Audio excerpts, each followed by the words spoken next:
નમસ્કાર વિદ્યાર્થી મિત્રો, આજના આ પિરિયડમાં જે આપણે શરૂઆત કરવાના છીએ એ શરૂઆત કરતાં પહેલાં વિદ્યા મંદિરનો ધ્યેય મંત્ર બેટર એવરી ડે. આજના વિપરીત કાળમાં અને વિપરીત સંજોગો સામે લડવા માટે વિદ્યા મંદિરને એક જે લીડિંગ શરૂઆત કરી છે જેનું નામ આપેલું છે ઓનલાઈન બ્લેન્ડેડ લર્નિંગ. આ પિરિયડમાં ધોરણ 12 એકાઉન્ટ, જેમાં આપણે ચેપ્ટર નંબર 2 ભાગીદારી પેઢીના વાર્ષિક હિસાબોનો આપણે અભ્યાસ કરવાનો છે. આજના પિરિયડમાં આ ચેપ્ટરનું એક બેઝિક જે ફંડામેન્ટલ કહેવાય એનો આપણે અભ્યાસ કરવાનો છે. આપણે બધા જ જાણીએ છીએ પ્રમાણે કે વિભાગ એફમાં આ ચેપ્ટરનો ગુણભાર આપણને 11 ગુણ આપવામાં આવેલો છે. આપણને બધાને ખબર છે વિભાગ એફમાં 2 મોટા દાખલાઓની આપણે ગણતરી કરવાની છે. એક કંપનીના વાર્ષિક હિસાબો અને ભાગીદારી પેઢીના વાર્ષિક હિસાબોની આપણે ગણતરી કરવાની છે. એમાંનો એક મોટો દાખલો એ ભાગીદારી પેઢીના વાર્ષિક હિસાબોનો આપણે કરવાનો થાય છે. હવે જ્યારે પણ આપણે વાર્ષિક હિસાબના ચેપ્ટરની શરૂઆત મિત્રો કરીએ છીએ ને, એટલે પહેલાં આપણે વેપાર ખાતું, નફા નુકસાન ખાતું એ લઈને બેસી જતા હોઈએ છીએ. પણ હું મારી શરૂઆત એનું જે બેઝ કહેવાય, જેને આપણે કહીએ છીએ કાચું સરવૈયું, જેને અંગ્રેજીમાં ટ્રાયલ બેલેન્સ તરીકે ઓળખવામાં આવે, પહેલાં આપણને એ ખબર હોવી જોઈએ. બીજું તમને એ પણ કહેવામાં આવે કે સાહેબ એમાં શું ઉધાર બાકી હોય ને જમા બાકી હોય તો આપણને ખબર જ હોય. પણ ઘણીવાર કાચા સરવૈયામાં આપણને વિગત, ઉધાર બાકી, જમા બાકી, ઉપાડ અને મૂડી, ખરીદ અને વેચાણ, ખરીદ પરત, વેચાણ પરત, તો એ વખતે આપણા નોલેજમાં હોવું જોઈએ કે કોની ઉધાર બાકી અને કોની જમા બાકી છે તે. તો એક લિસ્ટ અહીંયા તમને આપવામાં આવેલું છે. ખાતાઓ ઘણા બધા છે, પણ અહીંયા એક તમને સોર્ટિંગ કરીને આપવામાં આવેલું છે. અને ધોરણ 12ના કાચા સરવૈયામાં, ધોરણ 12ની ટેક્સ્ટબુકમાં કાચા સરવૈયામાં જેટલા પણ ખાતાઓ આપેલા છે એનો અભ્યાસ કરીને તમને કાચા સરવૈયા વિશેનો એક સામાન્ય ખ્યાલ અહીંયા આપવાનો મેં પ્રયત્ન કર્યો છે. એટલે પહેલાં તો આપણે બધા જ ઉધાર જમાના નિયમોને આપણે યાદ કરી લઈએ કે ભાઈ વ્યક્તિ ખાતાનો નિયમ છે, લેનાર ખાતે ઉધાર, આપનાર ખાતે જમા. માલ મિલકત ખાતાનો નિયમ છે, આવે તો ઉધાર, જાય તો જમા. અને ત્યાર પછી ઉપજ ખર્ચનો નિયમ છે, ખર્ચ ખાતે ઉધાર કરો અને આવક ખાતે જમા કરો. આ નિયમો ઉપર આધારિત આપણને અહીંયા કાચું સરવૈયું જોવા મળે છે. પહેલાં આપણે ઉધાર બાકીની વાત કરીએ તો સાહેબ લગભગ કોઈ પણ દાખલો હોય તો શરૂઆતનો સ્ટોક તો હોય જ છે. ત્યાર પછી આપણે જોઈએ તો ખરીદી, વેચાણ પરત, પછી મજૂરી, રેલવેનો, ઓકે, ચલો પ્લાન્ટ યંત્રનો ઘસારો, પગાર, ચલો ત્યાર પછી ભાડું, કરવેરા, વીમા પ્રીમિયમ, સ્ટેશનરી અને છપામણી. તો આ બાજુ જે આપણને ખર્ચાઓ આપેલા છે, બરાબર, તો આ બધાની આપણને ઉધાર બાકી જોવા મળે છે. એ જ સાથે સામેની બાજુના લિસ્ટમાં આપણે જોઈએ તો આપણને એની જમા બાકી આપવામાં આવેલી છે. જેમ કે વેચાણ તો એની જમા બાકી, ખરીદ પરત તો એની પણ જમા બાકી, માલની અન્ય રીતની જાવકો જેમ કે આગથી, વરસાદથી, ઉપાડથી, ધર્માદાથી ગયેલ માલ તો એની જમા બાકી આપવામાં આવેલી છે. આપણે યાદ રાખશું કે આગથી નુકસાન તો એની ઉધાર બાકી, પણ આગથી બળી ગયેલ માલનું ખાતું શબ્દ આવે ને તો એની જમા બાકી હોય છે. આપણને બધાને ખબર છે કે સાહેબ ગાલખાદે નુકસાન છે તો એની ઉધાર બાકી હોય, પણ એમાંથી કોઈ રકમ આપણને પરત મળે તો આપણે એને ગાલખાદ પરત કહીએ છીએ, તો એ આપણા માટે એક પ્રકારની આવક કહેવાશે, માટે એની જમા બાકી કહેવાશે. દેવી હુંડી ઇઝ ઇક્વલ ટુ આપણું દેવું, સામેનો વ્યક્તિ લેણદાર કહેવાય, માટે એની જમા બાકી કહેવાય. આપણે લીધેલી લોન છે, સામેની વ્યક્તિએ આપણને લોન આપી છે, ઉછીના પૈસા આપ્યા છે જે ભવિષ્યમાં આપણે એમને પાછા આપવાના છે, તો લીધેલી લોન ઇઝ ઇક્વલ ટુ લેણદાર, એની જમા બાકી કહેવાય. અને આપણને બધાને ખબર છે કે સાહેબ નફાનો ભાગ એટલે અનામત, તો અનામતોની પણ આપણને જમા બાકી આપવામાં આવેલી છે. ગાલખાદ અનામત, દેવાદાર વટાવ અનામત, બધાની જમા બાકી છે. બેંક ઓવરડ્રાફ્ટ એ પણ એક પ્રકારનું દેવું એટલે એની પણ જમા બાકી. લેણદારો તો પણ એની જમા બાકી આપણને આપવામાં આવેલી છે. એ જ પ્રમાણે એક બીજું લિસ્ટ પણ આપણને આપવામાં આવેલું છે, ઉધાર બાકીમાં ફરી આપણે બીજા ખર્ચાઓ ચેક કરી લઈએ. રેલવેનું જે ભાડું છે તે, તો એની ઉધાર બાકી. ચલો, વેપાર ખર્ચ, ટેકનિકલ ખર્ચાઓ, તો પણ એની ઉધાર બાકી. રોકડ શિલ્લક, દેવાદારો, તો એની પણ આપણને ઉધાર બાકી આપવામાં આવેલી છે. ચલો, એ જ પ્રમાણે ભાડાપટ્ટાનું મકાન, ટૂંકમાં મિલકતોની હંમેશા ઉધાર બાકી હોય છે. પ્લાન્ટ યંત્રનો ઘસારો તો એક ખર્ચ છે, એક પ્રકારનો મહેસૂલી ખર્ચ છે. મહેસૂલી ખર્ચ અને મૂડી ખર્ચમાં આપણને ખબર છે કે સાહેબ મહેસૂલી ખર્ચ કોને કહેવાય અને મૂડી ખર્ચ કોને કહેવામાં આવે. તો મહેસૂલી ખર્ચ ઘસારો ભલે વર્ષમાં એકવાર ગણાતો હોય પણ દર વર્ષે નિયમિત ગણાય છે, માટે આપણે એને મહેસૂલી ખર્ચ તરીકે ઓળખી લઈએ. માટે એની ઉધાર બાકી. અહીંયા મેં લખેલું છે તમામ મિલકતોની ઉધાર બાકી. લેણી હુંડી, આખર સ્ટોક. હવે પેલી 4 બાબતો જે છે તે મળવાની બાકી, અગાઉથી મળેલ, ચૂકવવાનું બાકી, અગાઉથી ચૂકવેલ. આ 4 બાબતો બોર્ડની પરીક્ષામાં આપણને આપવામાં આવતી હોય છે. જો મળવાની બાકી આવક, બરાબર, તો એની ઉધાર બાકી આપવામાં આવેલી છે. ચલો, અગાઉથી ચૂકવેલ ખર્ચ એ આપણું લેણું કહેવાશે, માટે એની ઉધાર બાકી. સરકારી જામીનગીરીઓમાં રોકાણ, જ્યાં જ્યાં પણ રોકાણ કરવામાં આવે છે તો એ આપણા માટે મિલકત કહેવાય, માટે એની ઉધાર બાકી. અને જે પણ ડિપોઝિટો આપેલી હોય છે એની પણ ઉધાર બાકી હોય છે. સામે એ જ પ્રમાણે જમા બાકીમાં અમુક વિગતો જે રહી જાય છે એની આપણે વાત કરીએ તો અગાઉથી મળેલ આવકો જે આપણા માટે દેવું કહેવાય, માટેની જમા બાકી કહેવાશે. ચૂકવવાનો બાકી ખર્ચ એ પણ આપણા માટે દેવું, માટે એની પણ જમા બાકી. સામાન્ય અનામત, તો મેં તમને અગાઉ પણ કીધું કે તમામ પ્રકારના અનામતોની આપણને જમા બાકી આપવામાં આવેલી છે.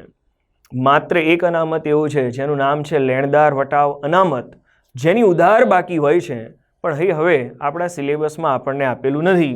અને ત્યાર પછી ઉમેદવારનું પ્રીમિયમ, શિખાઉ ઉમેદવારનું પ્રીમિયમ એ આપણા ધંધા માટે એક પ્રકારની આવક છે, માટે એની જમા બાકી તરીકે ઓળખવામાં આવે. કાચા સરવૈયાનો જે અભ્યાસ આપણે કર્યો એમાં કયા ખાતાની ઉધાર બાકી અને કયા ખાતાની જમા બાકી.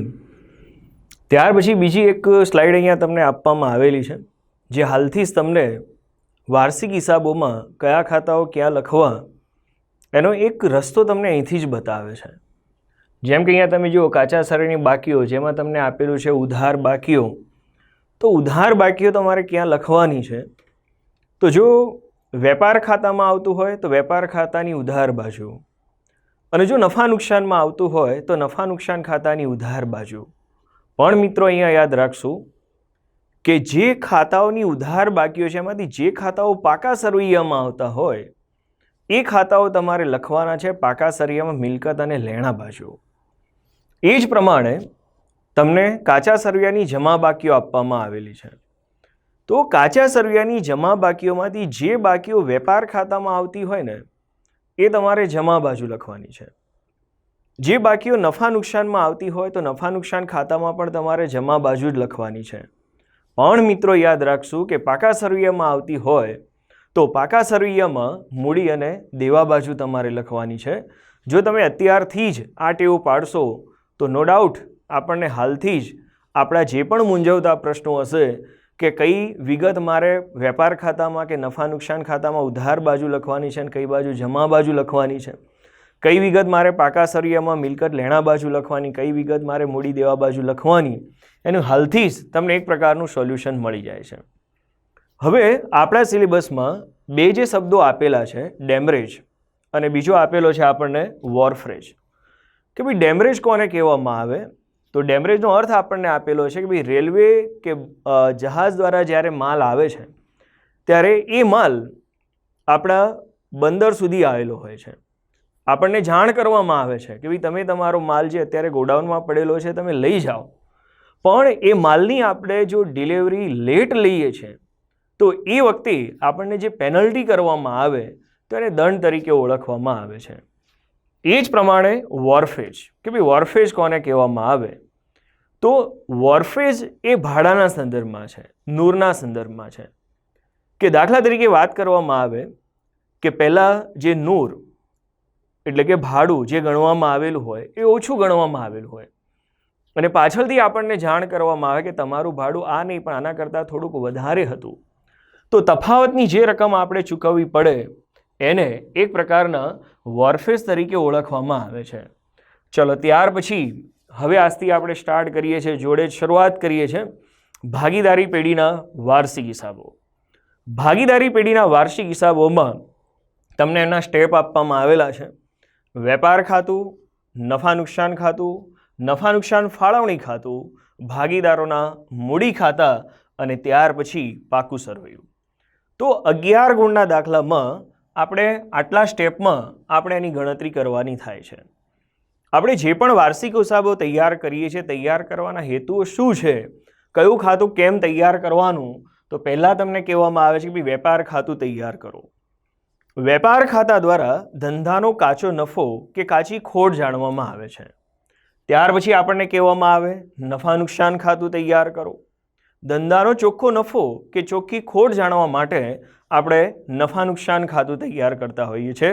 મિત્રો, ધોરણ 11માં આપણે વેપાર ખાતું અને નફા નુકસાન ખાતું તો તૈયાર કરેલું છે, પણ એ જ સાથે ધોરણ 12માં જે એક નવું ખાતું આપણે તૈયાર કરવાનું છે એનું નામ છે નફા નુકસાન ફાળવણી ખાતું. ધોરણ 11માં વૈયક્તિક માલિકીના હિસાબો હતા. ધોરણ 12માં ભાગીદારી પેઢીના વાર્ષિક હિસાબો આપણને આપેલા છે.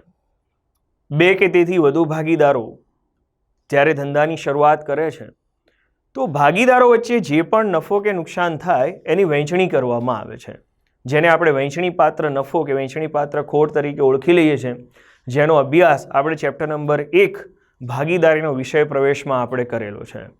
તો નફા નુકસાન ફાળવણી ખાતું એ પેઢી અને માલિક વચ્ચે જે વ્યવહારો થાય છે એ અંગેના વ્યવહારોની નોંધ એ પેઢી નફા નુકસાન ફાળવણી ખાતામાં કરે છે.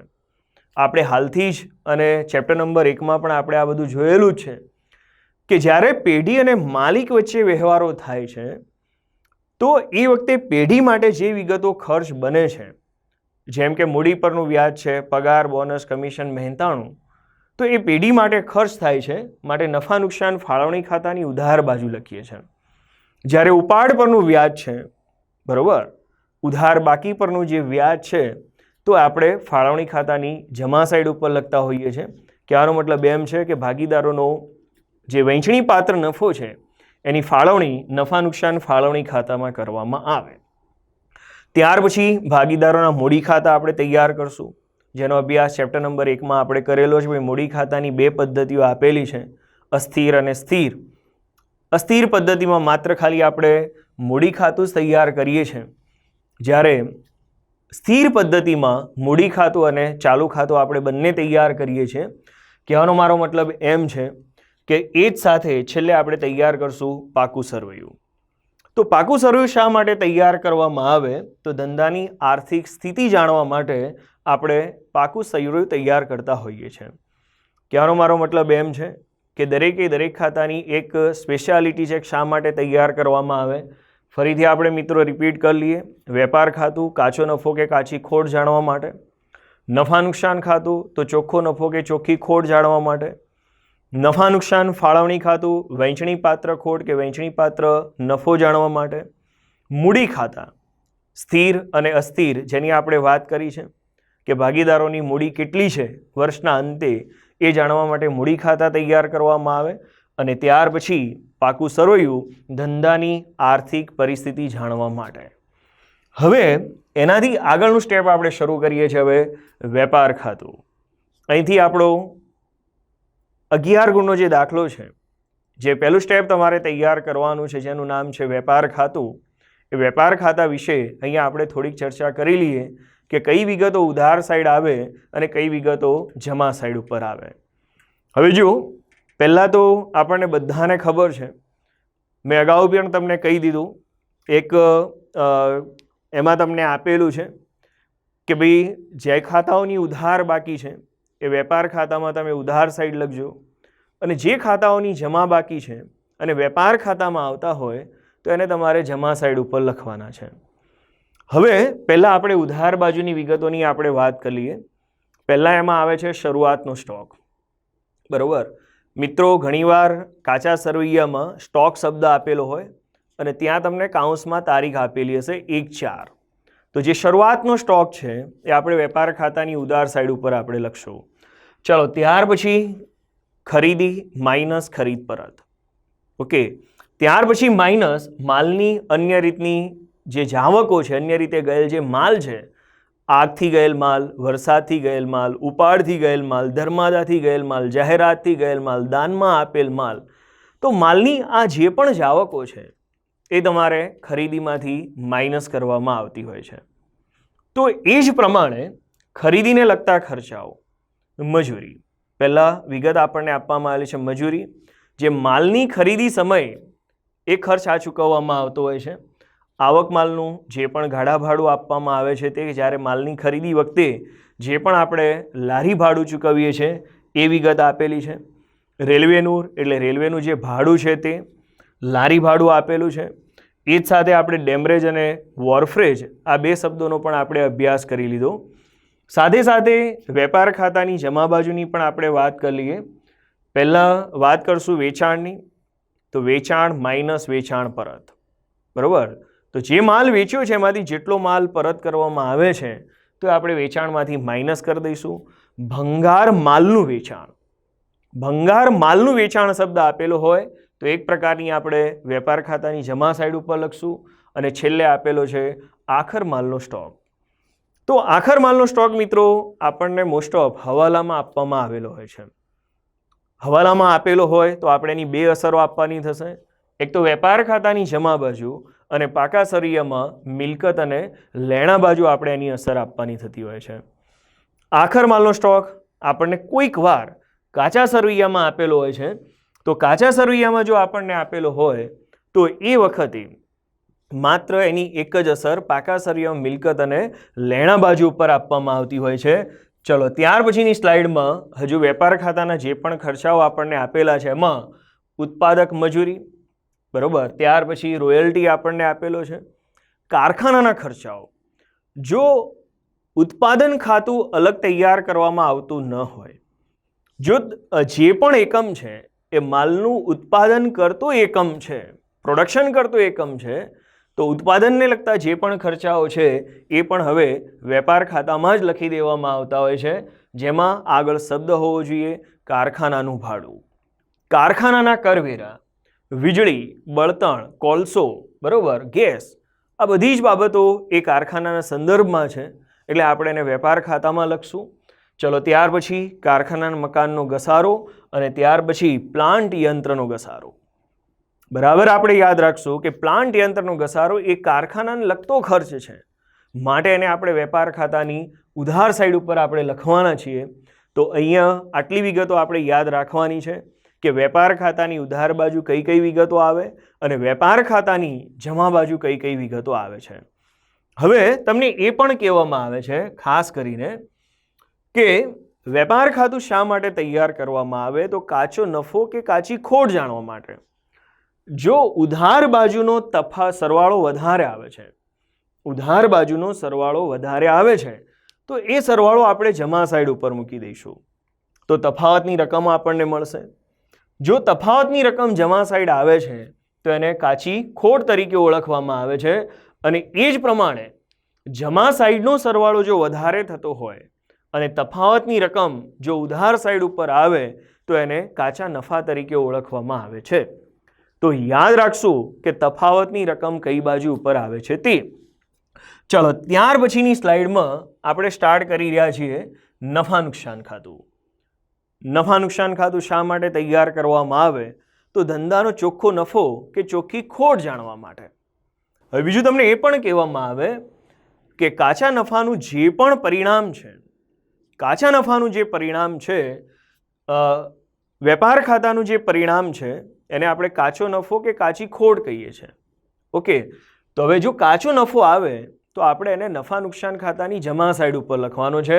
કાઉન્સમાં આપણે લખેલું છે વેપાર ખાતેથી લાવ્યા. હવે પહેલાં જમા સાઈડ ઉપરની આપણે વાત કરી લઈએ. અહીંયા આપણે એક જ વાક્ય યાદ રાખવાનું છે કે માલના વેચાણ સિવાયની તમામ આવકો, મળેલ વટાવ, મળેલ ભાડું, મળેલ કમિશન, મળેલ દલાલી, મળેલ આડત, બરાબર, જે આપણા ધંધા માટે એક પ્રકારની આવકો છે, રોકાણ કર્યું છે તો એનું જે વ્યાજ આવે છે એ પણ આપણે નફા નુકસાન ખાતાની જમા સાઈડ લખશું. ધીરેલી લોન પરનું વ્યાજ, ધીરેલી એટલે કે આપેલી લોન પરનું વ્યાજ જે આપણા માટે એક પ્રકારની આવક છે. ગાલખાદ પરત, બરોબર, તો જે આપણા માટે એક પ્રકારની આવક છે. મિલકત વેચાણનો નફો, જે પણ નફો થાય છે તો આપણે એને પણ એક પ્રકારની આવક તરીકે ઓળખી લઈએ. પસ્તીના વેચાણની ઉપજ તો આપણે પણ એક પ્રકારની આપણા માટે આવક ગણાશે. હવે સામેની બાજુ પણ જોડે જોડે વાત કરતા જઈએ કે ભાઈ ઉધાર બાજુ.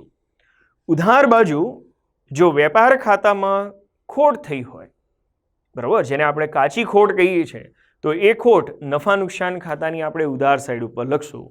અહીંયા એક વસ્તુ આપણે એટલી યાદ રાખશું કે નફા નુકસાન ખાતામાં આપણને એના ટાઇટલ આપવામાં આવેલા છે. ઓકે, તો નફા નુકસાન ખાતામાં જે ટાઇટલ આપવામાં આવેલા છે, વિદ્યાર્થી મિત્રો, બોર્ડની પરીક્ષામાં આપણે પ્રયત્ન કરીએ કે વિગતો ટાઇટલ વાઇઝ આવે. ચલો, પહેલાં આપણને આપેલું છે વહીવટી ખર્ચ, બરાબર.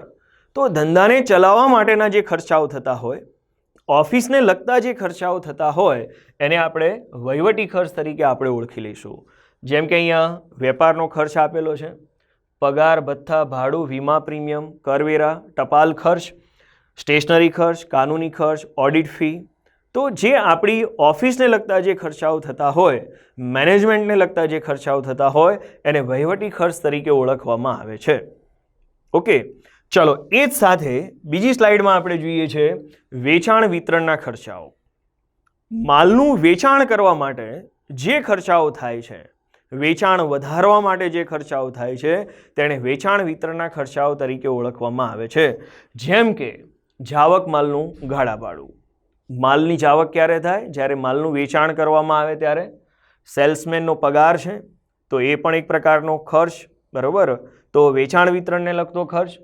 એ જ સાથે માલના વેચાણને વધારવા માટે જાહેરાત કરવી પડે તો જાહેરાતનો જે ખર્ચ આપણને આપવામાં આવેલો છે.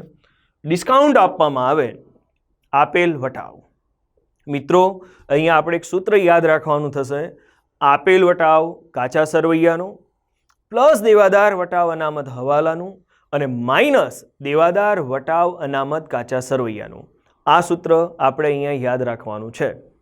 ઓકે, હવે હું તમને જોડે જોડે એ પણ કહેતો જઉં છું કે જો આનો જવાબ અહીંયા જો પ્લસ આવતો હોય તો રકમ આપણે ઉધાર સાઈડ ઉપર જ લખવાની, પણ એનો જવાબ જો માઇનસ આવતો હોય તો પછી એકાઉન્ટમાં માઇનસ લખાતું નથી, એને નફા નુકસાન ખાતાની જમા સાઈડ ઉપર લખવામાં આવશે.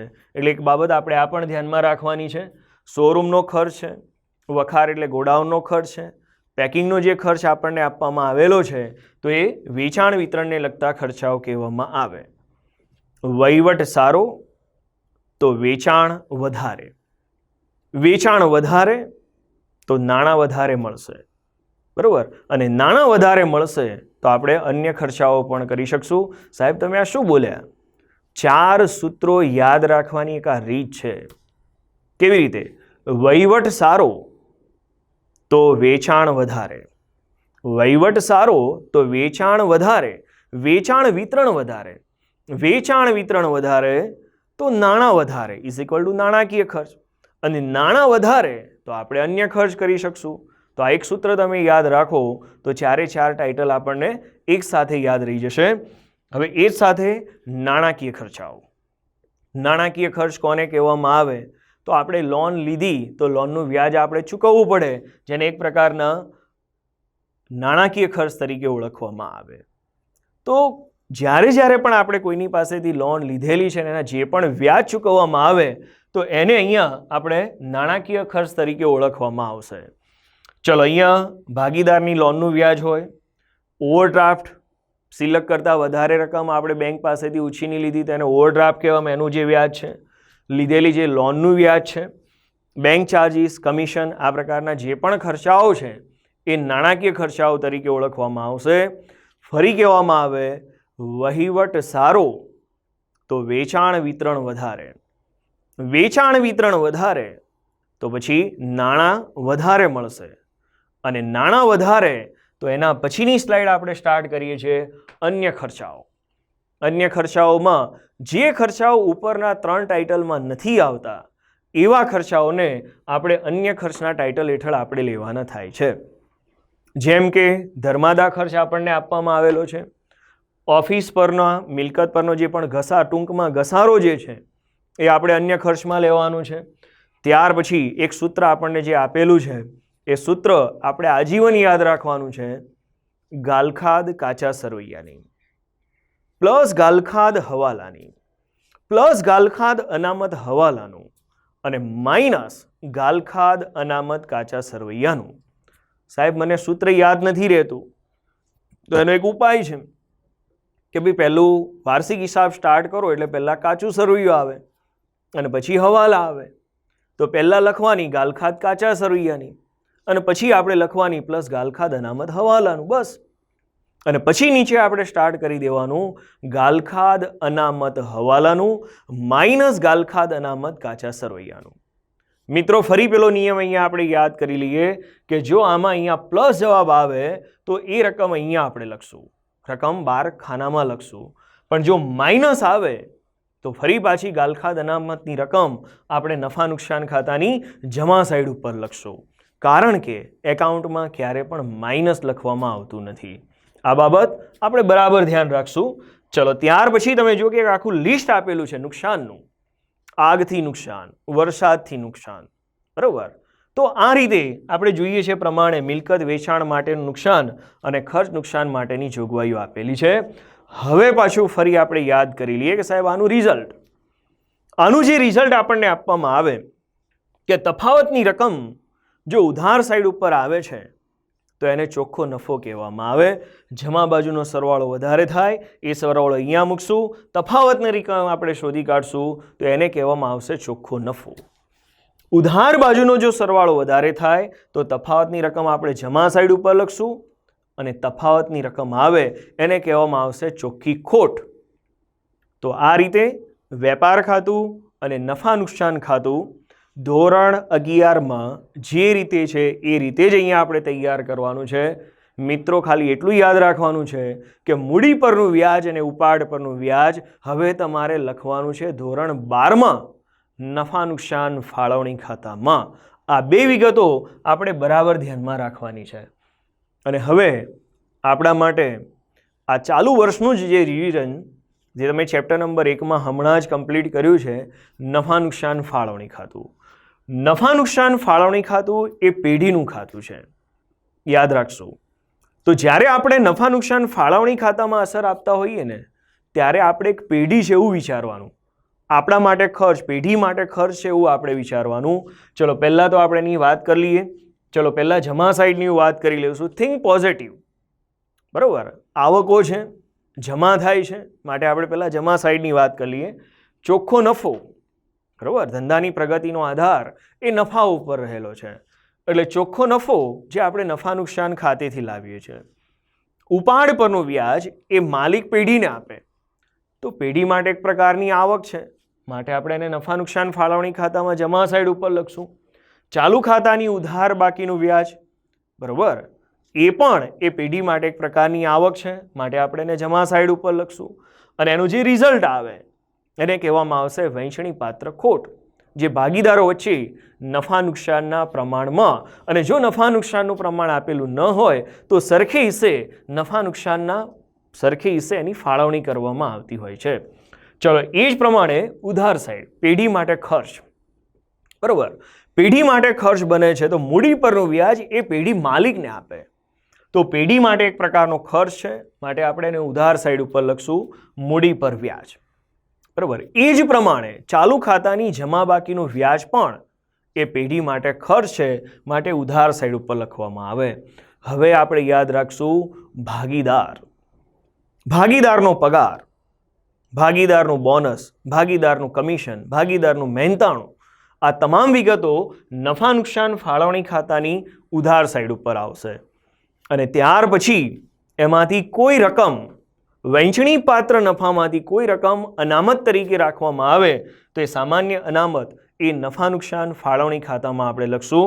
અને ત્યાર પછી નફા નુકસાન ફાળવણી ખાતાનું પરિણામ એટલે વહેંચણી પાત્ર નફો. તો આ વહેંચણી પાત્ર નફો ભાગીદારો વચ્ચે ફરી પાછું આપણે નફા નુકસાનના પ્રમાણમાં, અને કાયદામાં કીધેલું છે, અને જો દાખલામાં પણ આપણને જો નફા નુકસાનનું પ્રમાણ આપેલું ન હોય તો આ નફો એ ભાગીદારો વચ્ચે સરખા પ્રમાણમાં વહેંચાય છે. ત્યાર પછી જેનો આપણે અભ્યાસ કરી ચૂક્યા છીએ તે ચેપ્ટર નંબર 1માં ભાગીદારોના મૂડી ખાતા. એમાં પહેલું જ ખાતું આપણને આપેલું છે અસ્થિર, જેનું બીજું નામ છે હંગામી. ઓકે, અસ્થિર મૂડી ખાતું કોને કહેવાય એ આપણને બધાને ખબર છે કે જે મૂડી ખાતામાં વર્ષની શરૂઆતની બાકી અને ઉધારની વર્ષના અંતની બાકીમાં વર્ષની શરૂઆતની બાકી અને વર્ષની આખરની બાકીમાં જો તફાવત જોવા મળતો હોય તો એને અસ્થિર મૂડી ખાતાની પદ્ધતિ તરીકે ઓળખવામાં આવે છે. હવે જ્યારે મૂડી ખાતામાં તમે અસર આપવાની શરૂઆત કરો ને, એટલે આ મૂડી ખાતું એ આપણું ખાતું છે, માલિકનું ખાતું છે, આપણે માલિક છે. આપણા માટે આવક થતી હોય તો જમા સાઈડ નોંધ કરવાની, અને આપણા માટે ખર્ચ થતું હોય તો પછી આપણે એને ઉધાર સાઈડ ઉપર આપણે એની નોંધ કરવાની.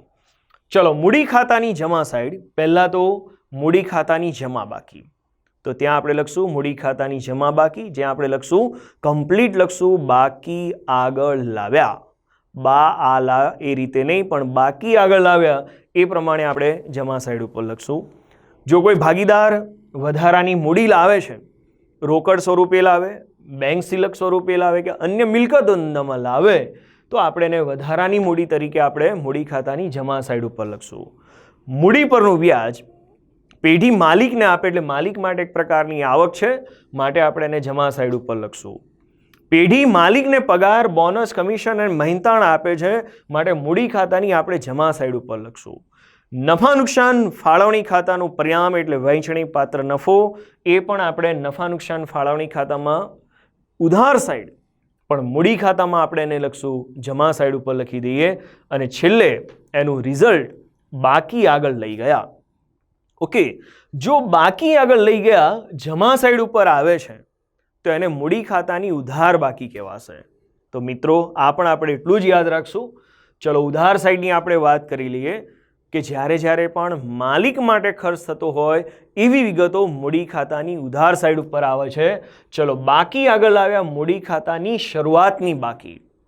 જો ઉધાર બાકી આપેલી હોય તો 99.99% દાખલાઓમાં આપણને જમા બાકી આપેલી હોય છે.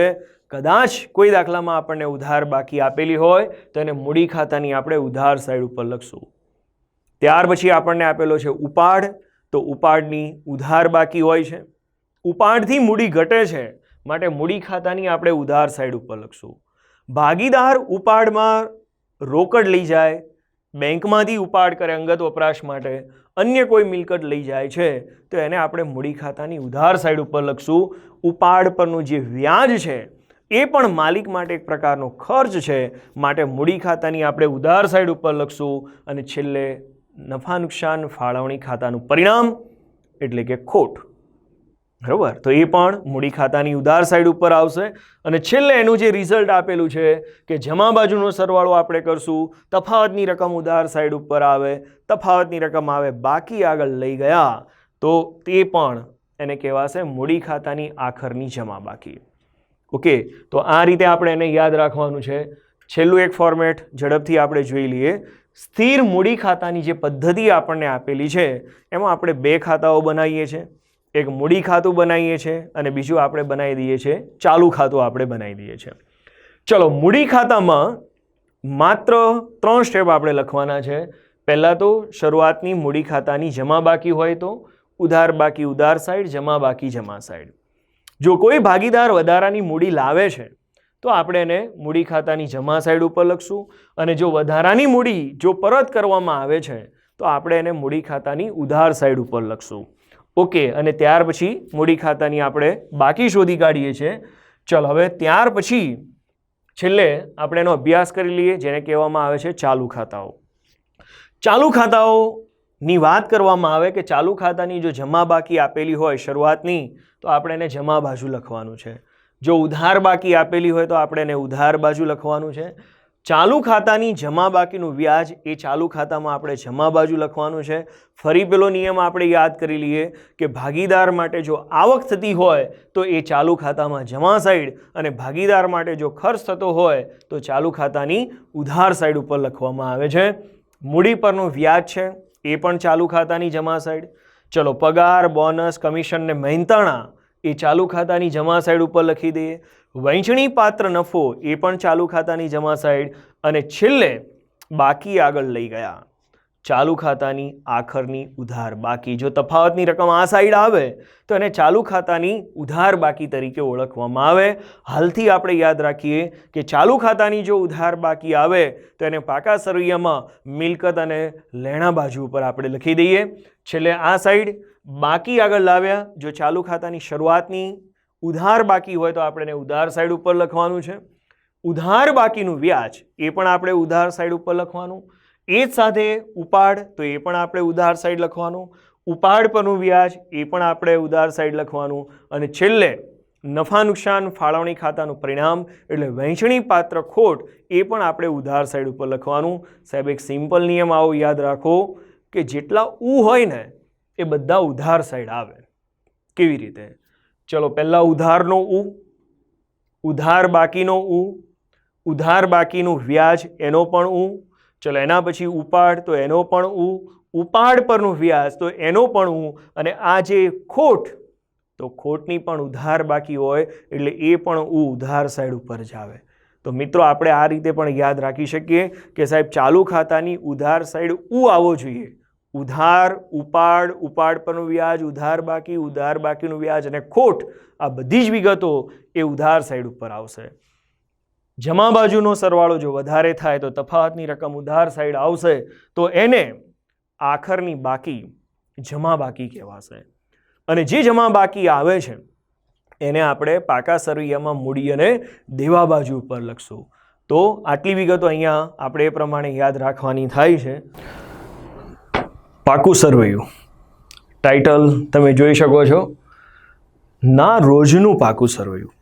એ અને બીની ભાગીદારી પેઢીનું 31/3/2020ના રોજનું પાકું સરવૈયું. વેપાર ખાતું, નફા નુકસાન ખાતું એમાં લખાય ના રોજ પૂરા થતા વર્ષનું, જ્યારે અહીંયા લખાય છે ના રોજનું. આટલો એક ફર્ક એના ટાઇટલમાં આપણને આપવામાં આવેલો છે. મિત્રો બરાબર આપણે યાદ રાખશું. ધોરણ 12 બોર્ડની પરીક્ષામાં જે કામ અમે લોકોએ કર્યું છે ને કરી રહ્યા છીએ ને કરતા રહીશું, બરાબર, એ કામના અનુભવને આધારે તમને કહેવામાં આવે છે કે ટાઇટલ તમારું કમ્પ્લીટ વાર્ષિક હિસાબોમાં હોવું જોઈએ. કારણ કે બોર્ડની પરીક્ષામાં એના તમને માર્ક્સ ફાળવેલા હોય છે. બરાબર, જો તમે ટાઇટલ કમ્પ્લીટ લખેલા હોય તો જ તમને એના પૂરેપૂરા ગુણ તમને આપવામાં આવતા હોય છે. એટલે એક બાબત અહીંયા આપણે એ ધ્યાનમાં રાખવાની છે કે આપણે ટાઇટલ પહેલાં તો બરાબર લખીએ. ચલો હવે ત્યાર પછી આપણે શરૂઆત કરશું મિલકત લેણા બાજુ.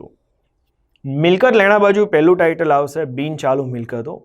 અને બિન ચાલુ મિલકતોમાં તમે જોઈ શકો છો કાયમી મિલકતો. કાયમીમાં આપણને દ્રશ્ય અને અદ્રશ્ય એવા બે ભાગ આપવામાં આવેલા હોય છે. પહેલાં દ્રશ્ય મિલકતો આપણને બધાને ખબર છે, જમીન, મકાન, મિલકતો, વાહનો, યંત્રો, ફર્નિચર આ બધા એક પ્રકારની કાયમી મિલકતો કહેવાશે. એ જ સાથે અદ્રશ્ય મિલકતો આપણને આપવામાં આવેલી છે, પેટન્ટ, ટ્રેડમાર્ક, કોપીરાઇટ, પાઘડી. બરાબર, તો આપણે આને અદ્રશ્ય મિલકતો તરીકે ઓળખી લઈએ છીએ. મિત્રો આપણે બરાબર યાદ રાખશું કે હાલથી આપણે પ્રયત્ન કરીએ કે મિલકતો આપણે એના જે ટાઇટલ આપેલા છે એ ટાઇટલ પ્રમાણે આપણે તૈયાર કરીએ. ચલો ત્યાર પછી આપણને આપેલા છે રોકાણો. તમે જ્યાં જ્યાં પણ ઇન્વેસ્ટમેન્ટ કરેલું હોય, જેમ કે સરકારી જામીનગીરીમાં રોકાણ કર્યું હોય, પ્રોવિડન્ટ ફંડમાં રોકાણો કરેલા હોય, તો જે પણ ઇન્વેસ્ટમેન્ટ કર્યા છે એ આપણા ધંધાની મિલકતો ગણાશે. માટે મિલકત અને લેણા બાજુ ઉપર આવશે. ત્યાર પછી તમે જોઈ શકો છો બિન ચાલુ મિલકતો. અન્ય બિન ચાલુ મિલકતો પ્રસારિત મહેસૂલી ખર્ચ, જેને બીજા શબ્દોમાં આપણે અવાસ્તવિક મિલકત તરીકે ઓળખી લઈએ છીએ, જેમાં જાહેરાત ઉપલક ખાતાનો સમાવેશ આપણને થતો જોવા મળતો હોય છે. એક એક્ઝામ્પલ તરીકે આપણે અહીંયા વાત કરી લઈએ છીએ કે જાહેરાત ઉપલક ખાતું કાચા સરિયામાં તમને 1 લાખ રૂપિયાથી આપેલું છે અને પછી તમને એમ કહેવામાં આવે કે જાહેરાત આ જે ઉપલક ખાતું છે, આ જે ખર્ચ છે એ 10 વર્ષમાં તમારે માંડી વાળવાનો છે. તો 1 લાખ ભાગ્યા 10 વર્ષ એનો જવાબ આવશે 10,000 રૂપિયા. તો એ 10,000 રૂપિયા આપણે ચાલુ વર્ષનો ખર્ચ ગણી નફા નુકસાન ખાતાની ઉધાર સાઈડ લખશું. એની બીજી અસર પાકા સરવૈયામાં મિલકત અને લેણા બાજુ ઉપર આવશે. જાહેરાત ઉપલક ખર્ચ અથવા જાહેરાત ઉપલક ખાતે 1 લાખ રૂપિયા માઇનસ માંડી વાળેલ 10,000 અને 12 રકમ આવશે 90,000 રૂપિયા. તો એ મિલકત અને લેણા બાજુ ઉપર આપણે લખવાના થાય. ત્યાર પછી તમને ચાલુ મિલકતોનું એક લિસ્ટ આપવામાં આવેલું છે. ચાલુ મિલકતોમાં તમે જુઓ છો આખર માલનો સ્ટોક, પરચુરણ દેવાદારો, રોકડ શિલ્લક, બેંક શિલ્લક, મળવાની બાકી આવકો, આપણે કોઈને ધીરેલી એટલે કે આપેલી જે લોન છે, લેણી હુંડી, અગાઉથી ચૂકવેલ ખર્ચ. તો આટલી વિગતો અહીંયા આપણે મિલકત અને લેણા બાજુ લખવાની થતી હોય છે. હવે એ જ સાથે આપણે મૂડી દેવા બાજુની વાત કરી લઈએ. મૂડી દેવા બાજુ પહેલાં તમારે લખવાની છે મૂડી. જે કાયમી મૂડી હોય છે, જે સ્થિર મૂડી હોય છે, મૂડી આપણે લખવાની હોય છે. ત્યાર પછી ચાલુ ખાતાની જો જમા બાકી હોય ને તો એને આપણે મૂડી અને દેવા બાજુ લખવાની છે.